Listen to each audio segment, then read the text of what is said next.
रोज़ाना सड़क हादसों में 461 लोगों की मौत हो जा रही है।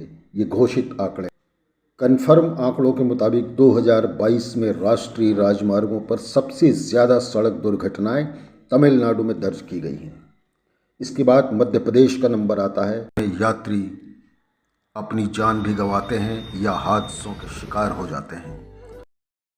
एक हमारे देश की संस्था है IRAD, जो रोड ट्रैफिक एक्सीडेंट का डाटा निकालता है और उस एक्सीडेंट से कितनी मौतें होती हैं उसके बारे में हमको वो बताते हैं।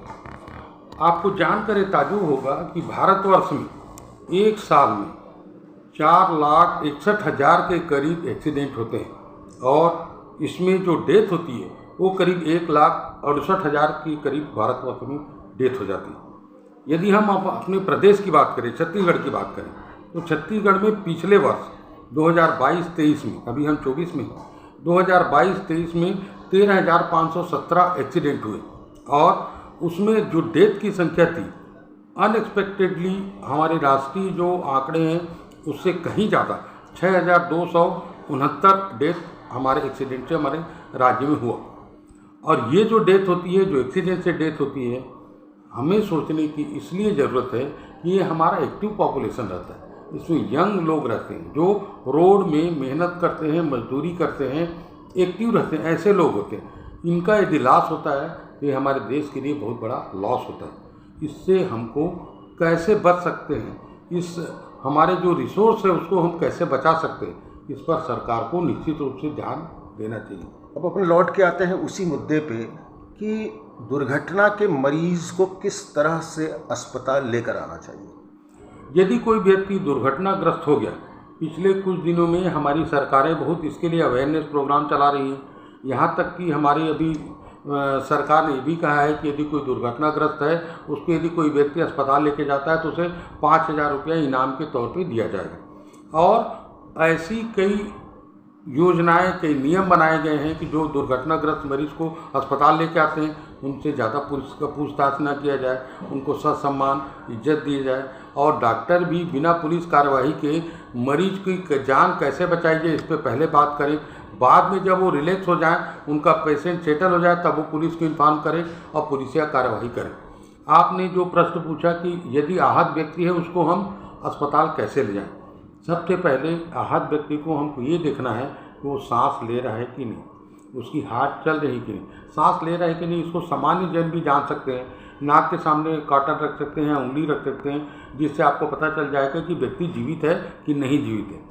उसकी पुतलियों की मूवमेंट है कि नहीं है, हाथ पैर को हिला रहा है कि नहीं हिला रहा है। ऐसी कुछ छोटी छोटी जानकारी से हम ये पता लगा सकते हैं कि व्यक्ति सांस ले रहा है कि नहीं ले रहा है। यदि सांस ले रहा है तो कॉन्शियस है कि अनकॉन्शियस है। यदि वो अनकॉन्शियस है, सांस ले रहा है, तो कुछ समय हमारे पास है। यदि वो सांस नहीं ले पा रहा है तो सबसे पहले हम उसको माउथ टू माउथ हमको ब्रीदिंग देना चाहिए। उसको मुंह से हम सांस दीजिए और उसके छाती को ज़ोर ज़ोर से पंपिंग करिए। जिस रेट से हार्ट बीट होता है 70 से 80-90 तक के पर मिनट हार्ट बीट करता है, तो उस फ्रीक्वेंसी में हम उसके छाती में, हार्ट में मसाज दे सकते हैं। कि यदि हाथ पैर में उसके इंजरी है, यदि हाथ पैर में इंजरी को आप कैसे आइडेंटिफाई करेंगे, उसका आकार है वो बदल जाता है और उसको हम हिला के देख सकते हैं। उसमें नॉर्मल मोबिलिटी रहती है। जैसे कोई लकड़ी टूट गया तो उसको कैसे भी हम हिला सकते हैं। इससे अंदाज लगा सकते हैं कि यहाँ पे हड्डी टूटी हुई।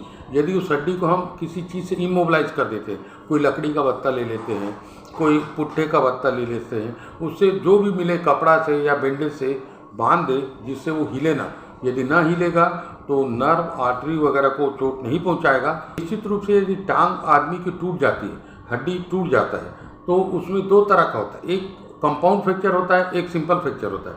कंपाउंड फ्रैक्चर उसको बोलते हैं जिसमें हड्डी टूट के बाहर आ गई या बाहर से कोई चोट हो गया जिससे हड्डी तक पूरा मांस और स्किन फट गया। ऐसे कंडीशन में बहुत ज़्यादा ब्लीडिंग होने लगती है। यदि उससे बहुत ज़्यादा ब्लीडिंग हो रही है तो हमको कुछ भी चीज़, कपड़ा या जो मिले, बैंडेज या जो भी चीज़, उससे खून के बहाव को रोकना चाहिए। उसको प्रेशर दे के बैंडेज करना चाहिए।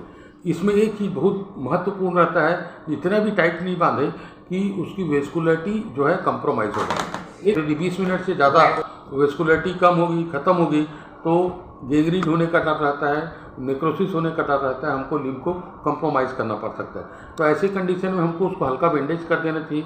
और जैसा कि मैंने आपको बताया कि किसी भी चीज़ से उसको इमोबिलाइज कर दीजिए, वो हिले ना, ऐसी स्थिति में ले आइए और उसको हम ट्रांसपोर्ट कर सकते हैं। उसको ये ध्यान रखना चाहिए कि आप कहीं बाहर गए हैं तो आपके माता पिता घर में आपका इंतज़ार कर रहे हैं। इस भावना को ले करके आपको गाड़ी को ड्राइव करना चाहिए। कभी भी रेस ड्राइविंग ना करें। बहुत हाई स्पीड में गाड़ी चलाने से कोई मतलब नहीं रहता। आप 80 से 100 की स्पीड में जाएंगे, यदि आप 100 किलोमीटर भी जाएंगे तो ज़्यादा से ज़्यादा 15 से 20 मिनट का फ़र्क पड़ेगा। बहुत हाई स्पीड में लोगों को नहीं चलना चाहिए। कि आप कार चला रहे हैं तो सीट बेल्ट लगा के चलाइए, यदि आप मोटरसाइकिल चला रहे हैं तो हेलमेट लगा के चलाइए। बस इतनी सावधानी रख लेंगे तो बहुत जानें बच जाएंगी और ये राष्ट्र के लिए आपको बहुत बड़ा सेवा का कार्य होगा।